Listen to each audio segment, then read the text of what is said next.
ചേട്ടാ, കാപ്പി റെഡിയായി വരൂ. നീ വന്നേ. വിടൂ ചേട്ടാ, ഓഫീസിൽ പോകാൻ സമയമായി. അതിന് ഇനി സമയമുണ്ട് മോളെ. നമ്മളുടെ വിവാഹം കഴിഞ്ഞിട്ട് ഇപ്പൊ ഒരാഴ്ചയായി.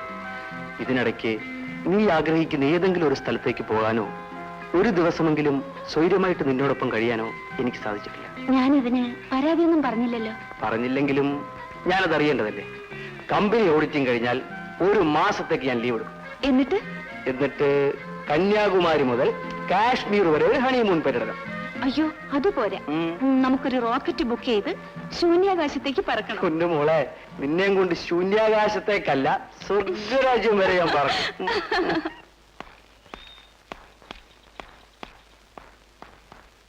നേരത്തെ വരണേ. എന്താ ആലോചിക്കുന്നത്? ഒന്നും മറന്നില്ലല്ലോ. ഒരു പ്രധാനപ്പെട്ട കാര്യമാണ് മറന്നുപോയത്. അത് കിട്ടാതെ എങ്ങനെ പോകുന്നത്? എന്തോന്നാ?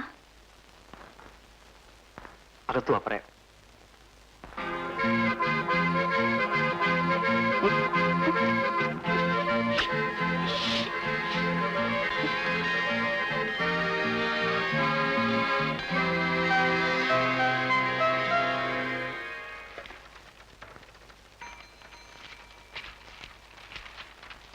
ഇത് പെട്ടെന്ന് ടൈപ്പ് ചെയ്യാൻ മാനേജർ പറഞ്ഞു.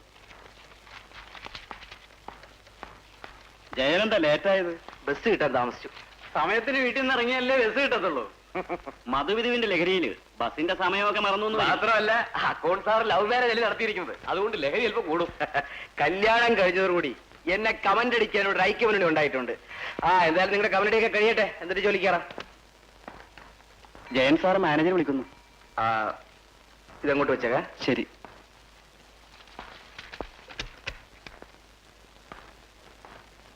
Good morning sir. ജയനെന്താ എത്ര ലേറ്റ് ആയത്? ബസ് കിട്ടാൻ താമസിച്ചു. ഇപ്പൊ തന്നെ ഞാൻ ബംഗ്ലാവിലേക്ക് ചെല്ലണമെന്ന് പറഞ്ഞ് മുതലാളി 3 പ്രാവശ്യമായി ഫോൺ ചെയ്യുന്നു. സാർ വയ്ക്കൂ. എങ്ങനെ പോകാനാ? അവിടെ ചെല്ലുമ്പോ നടപ്പ് വർഷത്തെ അക്കൗണ്ട്സും ബാലൻസ് ഷീറ്റും എല്ലാം മുതലാളി കൈയോടെ ചോദിക്കും.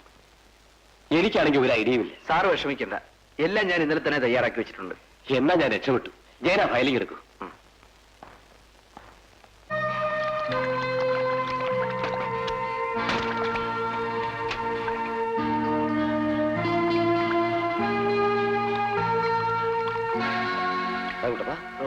റെഡിയായോ?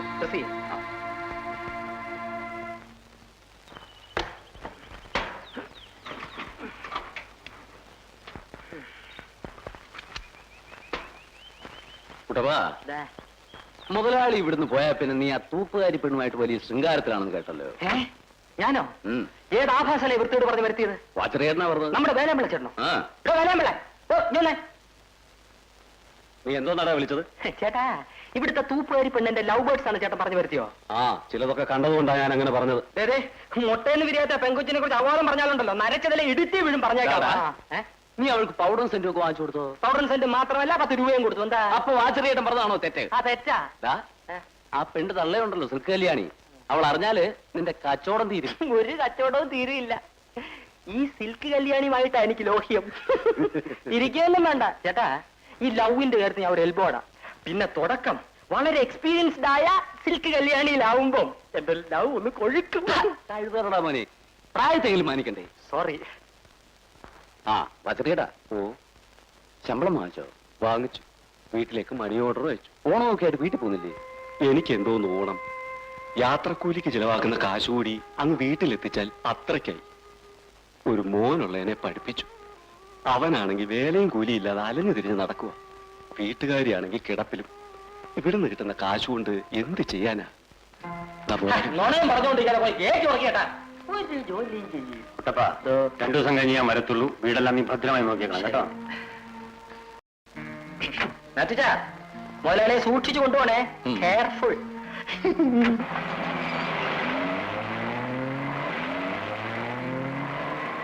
ചേട്ടാ, കേട്ടടച്ചിട്ട് നുണ പറഞ്ഞോ?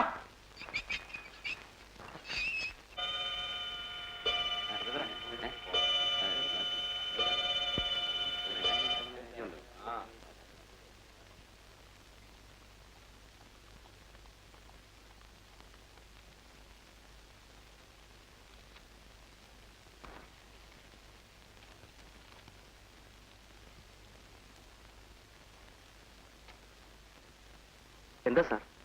സോറി മിസ്റ്റർ ജയൻ, ഇന്നുകൂടെ നിങ്ങൾ ഓവർ ടൈം ചെയ്യേണ്ടി വരും. ഹാർബറിലെ ഫയലും നമ്മുടെ ഫയലും ഒത്തു നോക്കിയപ്പോ എല്ലാം ഡബിൾ എൻട്രിയാ. തുടക്കം മുതലേ കണക്ക് നോക്കിയില്ലെങ്കിൽ അക്കൗണ്ട്സ് ഒന്നും ശരിയാവില്ല. കഴിഞ്ഞ 3 ദിവസമായി ഓവർ ടൈം വർക്ക് ചെയ്തിട്ട് പാതിരാത്രിക്കാണ് ഞാൻ വീട്ടിൽ കയറി ചെല്ലുന്നത്. ഓഡിറ്റിംഗ് തീരുന്നവരെയല്ലേ ഉള്ളൂ ഈ പ്രയാസമെല്ലാം. പിന്നീട് ജയന് ലീവ് എടുക്കാമല്ലോ. സാറിന്റെ പ്രോഗ്രാം എന്താണ്? എന്റെ വൈഫിന്റെ റിലേഷനിൽപ്പെട്ട ചിലരെല്ലാം വീട്ടിൽ വന്നിട്ടുണ്ട്. എനിക്ക് പോകാതിരിക്കാൻ പറ്റില്ല. ശരി സാർ വെക്കണം. വരട്ടെ ജയൻ.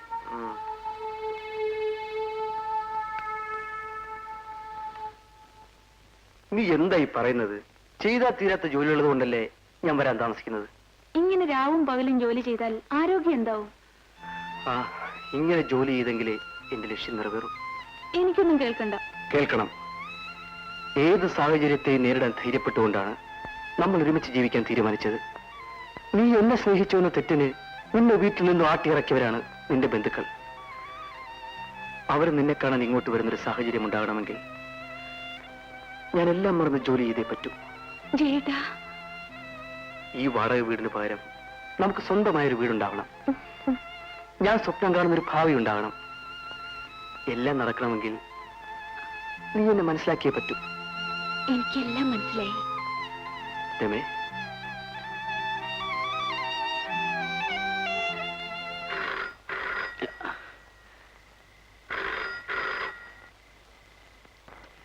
ഹലോ, ഞാൻ ചന്ദ്രശേഖരനാ. ആരാ സംസാരിക്കുന്നത്? ഞാൻ വാച്ച്മാനാ. നാളെ ഓഡിറ്റിംഗിന് കൊടുക്കാനുള്ള ഫയലുകൾ വീട്ടിലെത്തിക്കാമെന്ന് മാനേജർ പറഞ്ഞിരുന്നു. ഇതുവരെ കണ്ടില്ലല്ലോ. അയാളുണ്ടോ അവിടെ? അദ്ദേഹം 5 മണിക്ക് പോയി.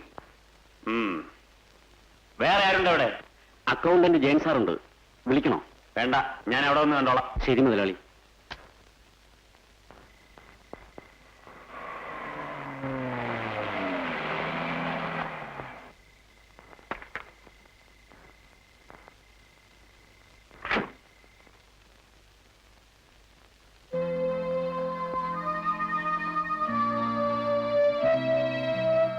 എന്താ ചെയ്യത്?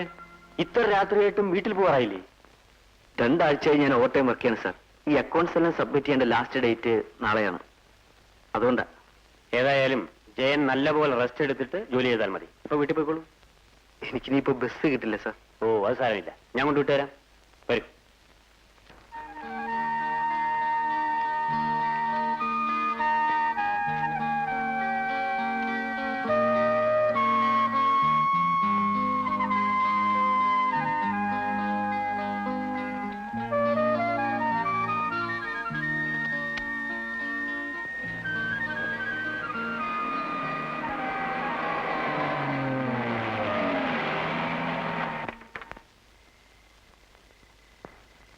അപ്പൊ ഞാൻ വരട്ടെ ജയൻ?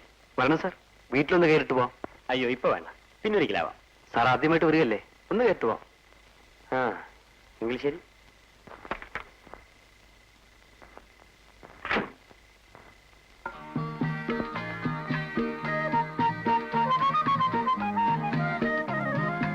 സാർ, ഇതാണ് എന്റെ ഭാര്യ. നമസ്കാരം. നമസ്കാരം. വരൂ സാർ. ഇങ്ങോട്ടിരിക്കാം സാർ. Thank you. ഞാൻ പോയി കാപ്പി എടുക്കാം. അയ്യോ, എനിക്കിപ്പോ കാപ്പിയൊന്നും വേണ്ട. ഈ അർദ്ധരാത്രിയിൽ സാറിന് ബുദ്ധിമുട്ടിപ്പിച്ചതിൽ എനിക്ക് വിഷമമുണ്ട്. വിഷമം തോന്നുന്നു എനിക്കാ. ഭാര്യയെ ഒറ്റയ്ക്കാക്കിയിട്ട് ജയന് വീട്ടിൽ വരാൻ പോലും സമയം തരാതെ ജോലി ചെയ്യിച്ചത്. ഞാൻ സ്ഥലത്തുണ്ടായിരുന്നെങ്കിൽ ഇങ്ങനെ സംഭവിക്കില്ലായിരുന്നു കേട്ടോ. സാരമില്ല സാർ. അല്ല, ഇവിടെ കൂട്ടിനാരുമില്ലേ? ഈ വീടിന്റെ ഉടമസ്ഥനും കുടുംബവും മുകളിലാണ് താമസം. അതുകൊണ്ട് എനിക്ക് പേടിക്കാനൊന്നുമില്ല. ശരി, എന്നാ ഞാൻ ഇറങ്ങട്ടെ. ആ,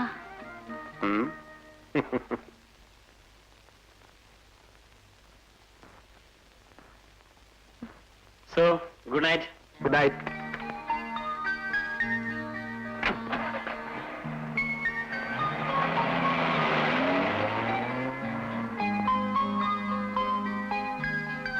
രമേ, ജോലിക്കാരന് ബസ് കിട്ടാത്തതുകൊണ്ട് സ്വന്തം കാറിൽ വീട്ടിൽ കൊണ്ടുവിടുന്ന ഏതെങ്കിലും ഒരു മുതലാളി ലോകത്തുണ്ടോ? അതാണ് ചന്ദ്രശേഖരൻ മുതലാളി. പുള്ളിക്കാരന് തൊഴിലാളി മുതലാളി എന്നുള്ള വ്യത്യാസമേ ഇല്ല. ചുമ്മാ വാചം അടിച്ച് നിൽക്കാതെ വല്ലതും ഒന്ന് കഴിക്കാൻ നോക്കൂ. എനിക്ക്